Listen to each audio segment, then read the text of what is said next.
Assalamualaikum warahmatullahi wabarakatuh. Kami dari kelompok 10 akan mempresentasikan hasil diskusi kami mengenai analisis mikroekonomi. Perkenalkan, saya Hani Felisa dan teman-teman saya. Saya Farel Akbar. Saya Aliyah Luna. Dan saya Chandra Kumawang. Selamat menyaksikan.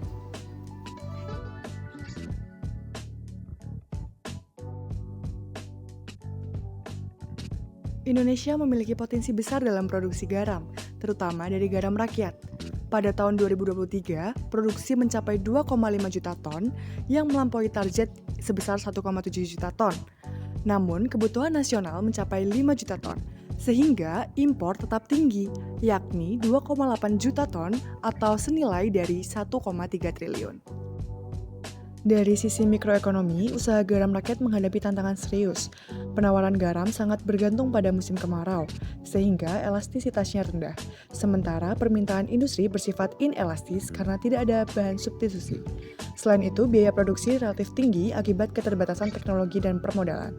Dalam persaingan pasar, garam rakyat juga kalah bersaing dengan garam impor yang lebih kualitasnya stabil dan harganya lebih murah. Kondisi ini menimbulkan ketidakseimbangan supply and demand yang memicu volatilitas harga serta memperbesar ketergantungan pada impor. Untuk mencapai kemandirian garam nasional diperlukan strategi peningkatan kualitas, efisiensi biaya, dan daya saing dari garam rakyat. Mari berkenalan dengan PT Garam, sebuah badan usaha milik negara yang bergerak di sektor garam. Sebagai BUMN, PT Garam memiliki peran strategis dalam memenuhi kebutuhan garam nasional. Aktivitas bisnis utamanya mencakup produksi, pengolahan, hingga pemasaran garam. Wilayah kerja produksi PT Garam ini tersebar di beberapa daerah penting, seperti Sampang, Pamekasan, Sumeneb, Gresik, dan beberapa lokasi lainnya. Mari kita lihat jaringan pemasaran atau jaringan distribusi dari PT Garam. Jaringan distribusinya tidak terbatas pada satu atau dua wilayah, tetapi tersebar luas di 12 provinsi di Indonesia. Ini menunjukkan jangkauan pasar yang luas dan peran penting PT Garam dalam mendistribusikan garam ke berbagai daerah di Nusantara. Dengan jangkauan yang luas dan peran penting ini, PT Garam terus berupaya memastikan ketersediaan garam yang stabil dan berkualitas bagi seluruh masyarakat Indonesia. Mikroekonomi mempelajari perilaku unit ekonomi yang lebih kecil, seperti individu, rumah tangga, dan perusahaan, serta bagaimana interaksi mereka membentuk mekanisme pasar. Untuk pengaplikasiannya, melalui analisis mikroekonomi, PT Garam dapat dievaluasi dari aspek supply, demand, elastisitas harga, biaya produksi seperti fixed cost, variable cost, dan average cost, serta strategi persaingan pasar. Pemahaman ini penting agar perusahaan mampu menetapkan kebijakan produksi dan pemasaran yang lebih tepat, mengurangi ketergantungan impor, serta meningkatkan daya saing industri garam nasional. Supply atau penawaran adalah jumlah produk, baik itu berupa barang ataupun jasa, yang bersedia diproduksi oleh produsen pada berbagai tingkat harga dalam periode waktu tertentu. Pada kurva penawaran, kita bisa lihat garis yang bergerak meningkat dari kiri bawah ke kanan atas, di mana ini menunjukkan adanya hubungan positif.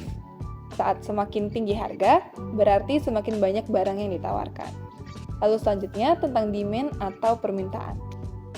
Demand adalah jumlah barang atau jasa yang diinginkan dan mampu dibeli oleh konsumen pada tingkat harga tertentu dalam periode waktu tertentu.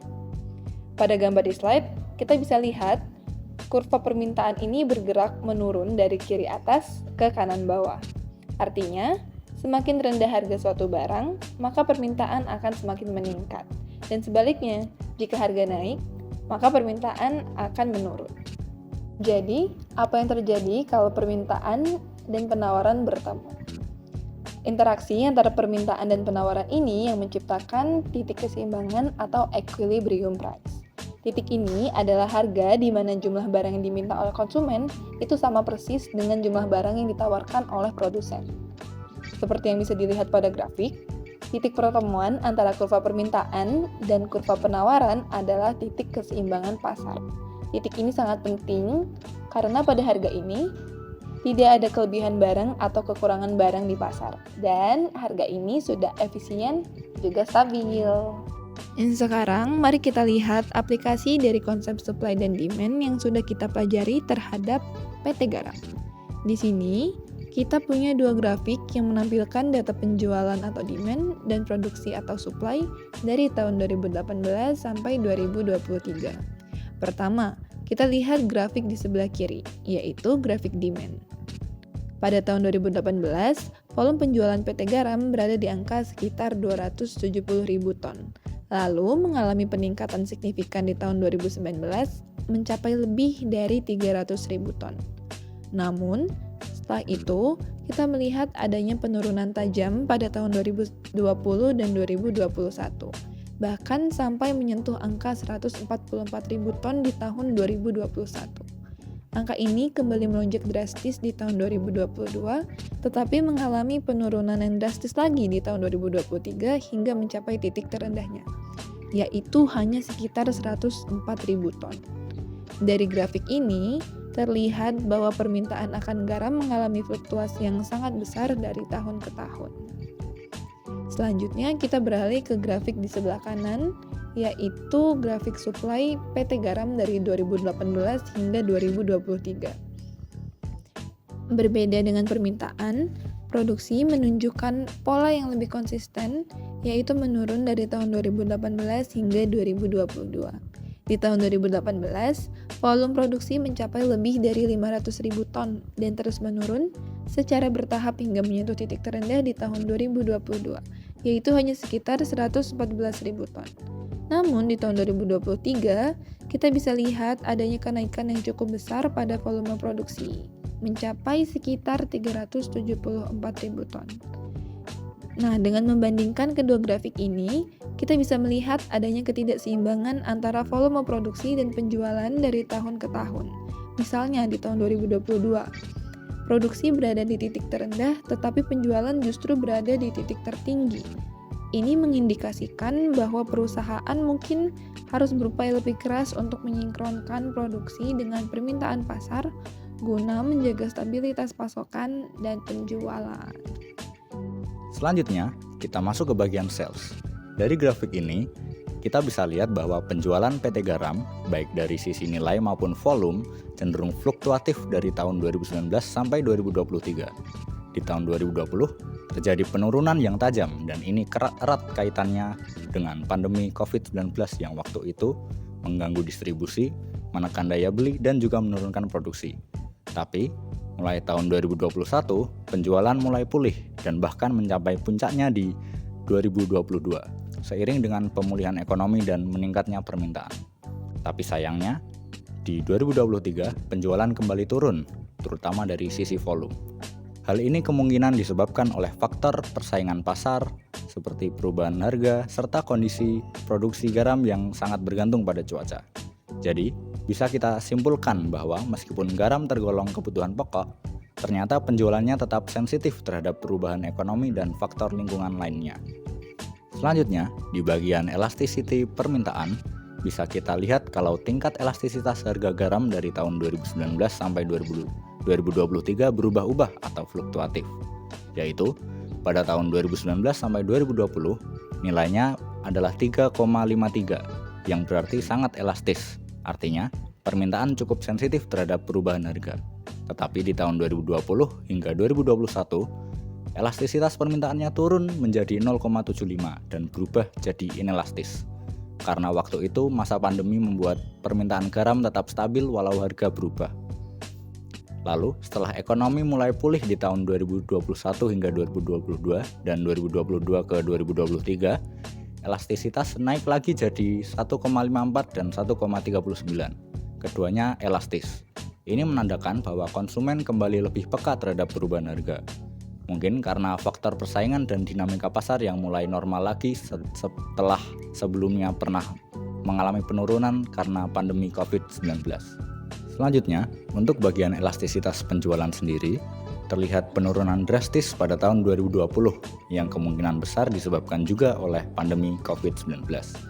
Hal ini menunjukkan bahwa permintaan cukup responsif terhadap perubahan kondisi pasar, makanya elastisitasnya tinggi.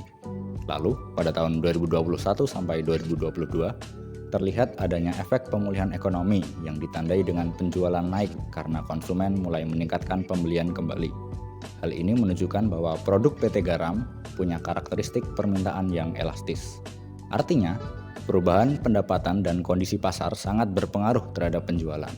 Tapi, di 2023, penjualan kembali menurun, menandakan bahwa pasar belum sepenuhnya stabil dan masih terpengaruh oleh dinamika ekonomi. Selanjutnya, kita masuk kepada bagian cost analysis. Bisa kita lihat bahwa secara umum perusahaan menunjukkan kemampuan untuk menjaga efisiensi biaya dan stabilitas pendapatan selama periode 2021 sampai 2023. Dari sisi fixed cost, nilainya relatif stabil di kisaran 68 hingga 79 miliar. Hal ini menandakan bahwa perusahaan mampu menekan biaya tetap meskipun menghadapi kondisi pasar yang berfluktuasi. Sementara variabel cost-nya sempat melonjak tajam di tahun 2022, yaitu hingga 47,9%. Sebelum akhirnya turun kembali di tahun 2023 sebesar 28,1%. Penurunan ini menunjukkan adanya perbaikan efisiensi setelah lonjakan pada tahun sebelumnya. Baik, kemudian untuk average cost terlihat kenaikan signifikan dari tahun 2019 hingga tahun 2021. Hal ini dikarenakan menurunnya supply. Namun di tahun 2023 perusahaan berhasil menekan biaya rata-rata menjadi Rp542 per ton, bahkan lebih efisien dibanding tahun 2019. Hal ini menunjukkan bahwa efisiensi produksi berhasil dicapai dengan peningkatan kapasitas dan perbaikan proses. Kemudian dari sisi revenue, tahun 2020 menjadi periode terendah akibat pandemi, namun perusahaan berhasil pulih dengan sangat baik di tahun 2022, mencapai pendapatan tertinggi dalam 5 tahun terakhir. Jadi secara keseluruhan, revenue menunjukkan tren yang fluktuatif tetapi cenderung membaik dan stabil setelah 2020. Jadi secara umum, tren biaya dan pendapatan ini menunjukkan bahwa perusahaan mampu beradaptasi, menjaga efisiensi, dan memulihkan profitabilitas setelah masa krisis. Terakhir, di bagian market competition, kita bahas posisi PT Garam dalam struktur pasar. Secara umum, ada dua jenis struktur pasar. Yang pertama, perfect competition, dan yang kedua adalah imperfect competition. Pada perfect competition, pasar biasanya diisi dengan banyak penjual dan pembeli. Produknya adalah produk yang homogen dan tidak ada pihak yang bisa menentukan harganya sendiri. Harga sepenuhnya ditentukan oleh mekanisme permintaan dan penawaran. Sedangkan pada imperfect competition ada kekuatan pasar yang dimiliki oleh produsen tertentu, sehingga harga bisa dipengaruhi. Contohnya seperti monopoli, di mana hanya ada satu penjual yang menguasai pasar, atau oligopoli, ketika beberapa perusahaan besar mendominasi industri tertentu. Nah, PT Garam sendiri cenderung masuk ke kategori imperfect competition karena sebagai BUMN, perusahaan ini mempunyai peran besar dalam pengendalian harga dan pasokan garam nasional. Jadi, meskipun masih ada produsen lain, posisi PT Garam tetap dominan dalam menjaga stabilitas pasar. Kemudian, untuk meningkatkan produksi garam di Indonesia, ada beberapa langkah yang dapat dilakukan. Yang pertama, modernisasi proses produksi, misalnya dengan penggunaan teknologi yang lebih efisien agar hasil panen garam jadi lebih cepat dan berkualitas tinggi. Yang kedua, dapat dilakukan dengan perluasan lahan garam, terutama di daerah pesisir yang potensial, supaya kapasitas produksi bisa terus meningkat. Lalu selanjutnya, peningkatan standar garam industri, agar produk lokal mampu bersaing dengan garam impor dalam hal kemurnian dan kualitas. Dan yang terakhir, kerjasama antara pemerintah dan lembaga riset yang penting banget untuk inovasi dan pengembangan teknologi pengolahan garam ke depannya. Berdasarkan hasil analisis, dapat disimpulkan bahwa produksi dan penjualan garam di Indonesia, khususnya oleh PT Garam, mengalami fluktuasi yang cukup signifikan dalam kurun waktu 2019 sampai 2023. Ketidakstabilan supply sangat memengaruhi struktur biaya, di mana penurunan produksi secara drastis berimplikasi pada melonjaknya average cost, sedangkan peningkatan supply pada 2023 berhasil menekan biaya per ton hingga ke titik terendah dalam 5 tahun terakhir. Dari sisi pendapatan, revenue perusahaan menunjukkan tren naik turun dengan tahun 2020 menjadi periode yang terburuk akibat pandemi dan 2022 menjadi puncak tertinggi. Sekian presentasi dari kelompok kami. Jika ada kurang lebihnya mohon maaf. Wassalamualaikum warahmatullahi wabarakatuh.